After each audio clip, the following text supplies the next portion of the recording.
एक कहानी की शुरुआत बर्थडे पार्टी से। क्या यार आरोही, इतना खूबसूरत रंगीन माहौल को छोड़कर तू दूर खड़ी है। मैं जानती हूँ तू ड्रिंक नहीं करती है, पर थोड़ा जूस तो पी ही सकती है।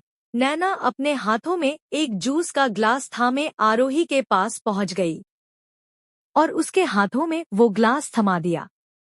आरोही कुछ नहीं बोल सकी। उसने उससे ग्लास लेकर पूरी ग्लास एक ही घूंट में खाली कर दिया। ये हुई ना बात, अब मुझे लगने लगा है मेरा बर्थडे कंप्लीट हुआ, अब चल डांस करते हैं।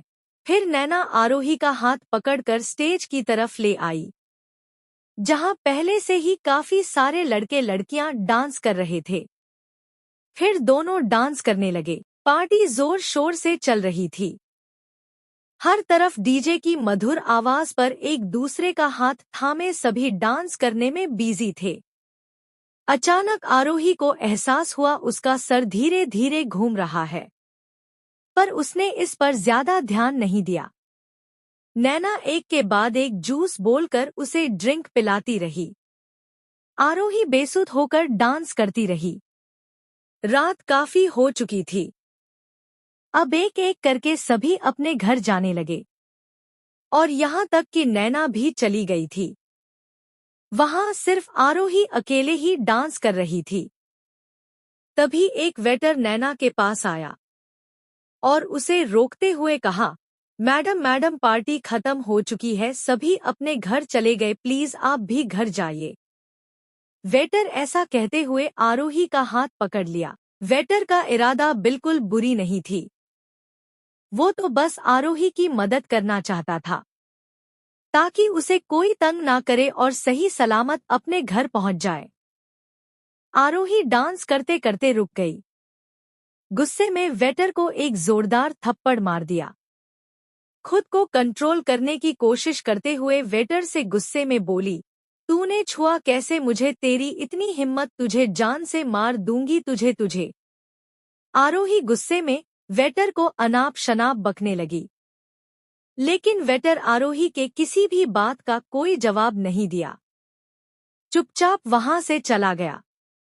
वो जानता था पैसों वालों की लड़कियां बहुत घमंडी और बदतमीज किस्म के होती हैं। इनसे दूर रहना ही बेहतर होगा। पता नहीं किस इल्जाम में जिंदगी भर के लिए जेल में डाल दें। और वैसे भी गरीबों की सुनता कौन है। लेकिन आरोही का गुस्सा इतने पर भी शांत नहीं हुआ। उसने डीजे वाले को चिल्लाकर बोली, और तेरी इतनी हिम्मत कैसे हो गई डीजे बंद करने की, चल बजा, नहीं तो तुम्हारा होटल यहाँ नहीं रहेगी। लेकिन तभी होटल का मैनेजर आरोही के पास आया और उसे समझाते हुए कहा, प्लीज मैडम, रात काफी हो चुकी है, देखिए आपके साथ आए सारे दोस्त जा चुके हैं।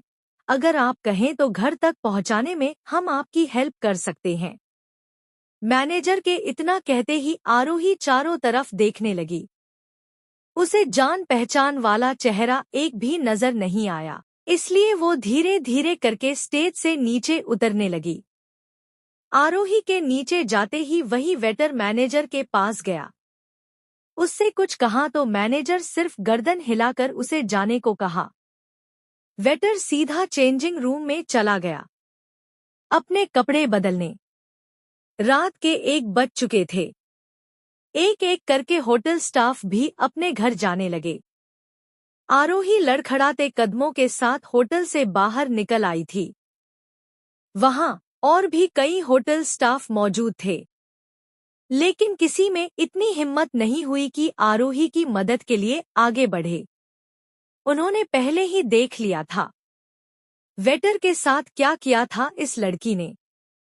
कोई क्यों बिना वजह थप्पड़ खाने उस लड़की के पास जाता। आरोही पूरी तरह नशे में थी, फिर भी उसने अपनी कार ढूंढ ही लिया। वो जैसे तैसे करके कार में बैठ गई थी। कार स्टार्ट करके आगे बढ़ा दिया।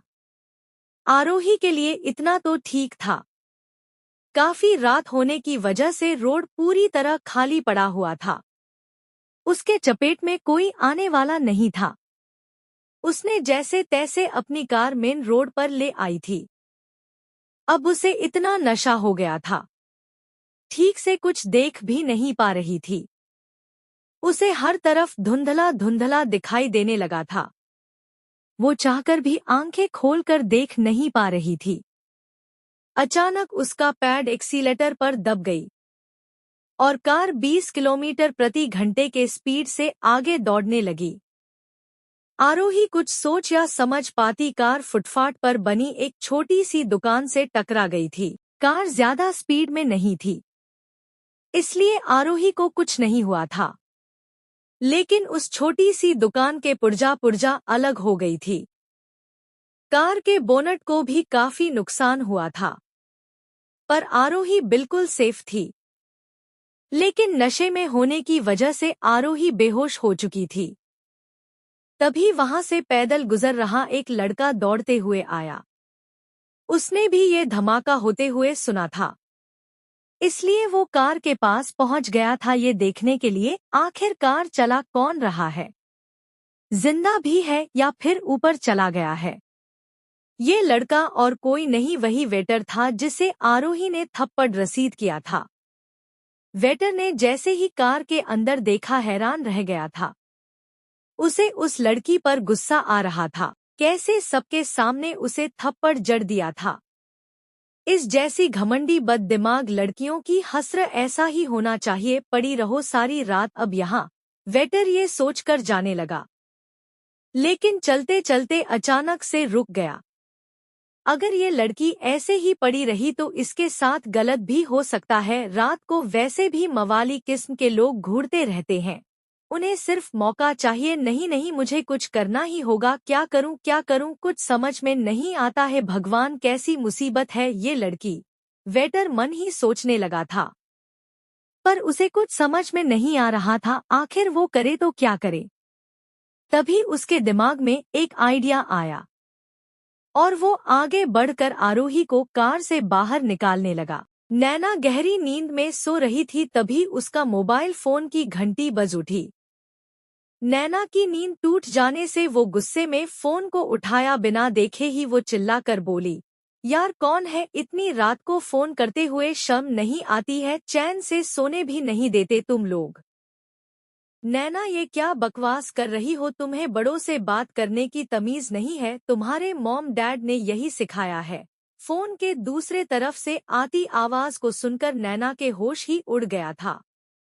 उसने नंबर भी नहीं देखा था, वरना इस तरह की बात वो कभी नहीं करती। फोन के दूसरी तरफ आरोही की मॉम अवंतिका श्रीवास्तव थी। सॉरी आंटी जी, मैंने कॉल रिसीव करते वक्त नंबर नहीं देखा था, वरना आपसे ऐसा भला इस तरह बात थोड़े करती, कहिए क्या बात है। आरोही क्या तुम्हारे साथ है, अवंतिका ने पूछा। नहीं तो वो तो मुझसे पहले ही घर चली गई थी, नैना साफ झूठ बोलते हुए कहा। नैना आरोही एक ही कॉलेज में पढ़ते हैं।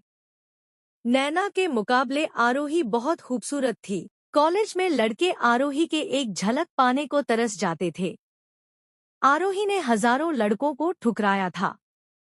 आरोही का कहना था उसके लिए कोई स्पेशल आएगा, जो सिर्फ उसका होगा, वो सिर्फ उसकी सुनेगा, जो लाखों में नहीं करोड़ों में एक होगा, करोड़पति यानी कि मिलियनेयर हस्बैंड। और यही वजह थी कि नैना आरोही से जलती थी। वो नहीं चाहती थी आरोही उससे आगे निकले, तभी तो उसने उसे आज पार्टी में शराब पिला दिया था, जबकि वो जानती थी आरोही शराब नहीं पीती। नैना की बात सुनते ही अवंतिका के होश उड़ गया। उन्होंने परेशान होकर कहा, आरोही तो घर नहीं आई, अब फिर कहाँ जा सकती है वो। लेकिन आंटी, आरोही तो मुझसे कहकर पार्टी से गई थी, रात हो रही थी इसलिए जाने से मैं नहीं रोका उसे, आप सोनिया को से पूछ सकती हैं, वो भी उसी समय पार्टी से निकली थी, हो सकता है उसके साथ गई हो। नैना बड़ी ही सफाई से झूठ पर झूठ कहे जा रही थी। फिर अवंतिका ने फोन रख दिया। अवंतिका के फोन रखते ही नैना एक गहरी सांस छोड़ते हुए खुद से ही कहा, ये औरत कितनी बकवास करती है, मेरा दिमाग खराब कर दिया इसने। आरोही तू तो गई आज। सुबह हो चुकी थी। आरोही अंगड़ाई लेकर जैसे ही दूसरे तरफ पलट कर सोना चाहा, सामने का नजारा देखकर बिस्तर पर उठकर बैठ गई थी। कहानी में आगे क्या हुआ जानने के लिए पढ़े कहानी का अगला एपिसोड।